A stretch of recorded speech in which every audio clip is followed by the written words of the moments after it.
ଯୀଶୁଙ୍କ ନାମ।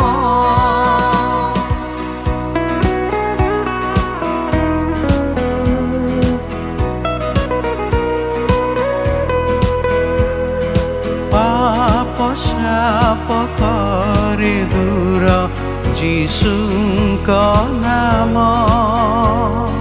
सबु भय करे दूर मो यीशु नाम।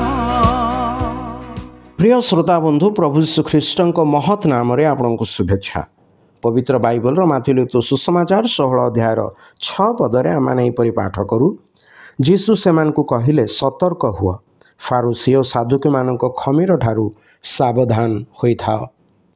चाउल चूना किंबा मैदारे खमीर मिश्रित कले ताहा खटा हो जाए, ता फुली जाए, पुणी विस्तारित हवाकू लागे। प्रभु यीशु ख्रीष्ट आपण शिष्य मानकू फारुसी और साधुकी मानक खमीररू सावधान हवाकू कहते। यही खमीर जोगु मनुष्य जीवनर भावनार प्रचंड प्रभाव और प्रसार देखिपारू। पाप जोगु मनुष्यर लोभ यही जगत रे प्रभावशाली देखा जाए, जेपरिकी देश देश मध्य युद्ध, कल कारखाना हेतु प्रकृति को शोषण, जल और वायु प्रदूषण, स्वास्थ्य संबंध में नुआ नुआ रोगर आविर्भाव, दुरारोग्य, कैंसर भलिया रोग इत्यादि इत्यादि देखा मिले। यहीपरि एक दिन अति शीघ्र आसवाक जाऊे जेतेबेले ईश्वर राज्य स्थापन हब। आउ सही दिन पृथ्वी रे पापर प्रभाव अंत घटिब।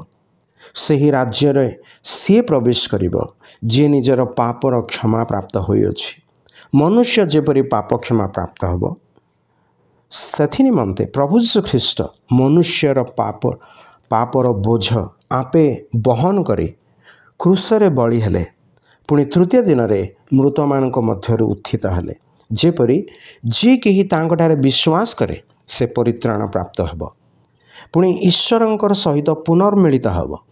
क्रूसरे बळीकृत और पुनरुत्थित प्रभु श्रीकृष्ण विश्वास द्वारा जेपरि आपण मध्य सेही खमीररू रक्षा पाई ईश्वरंक ठारू पाप क्षमा प्राप्त हेबे।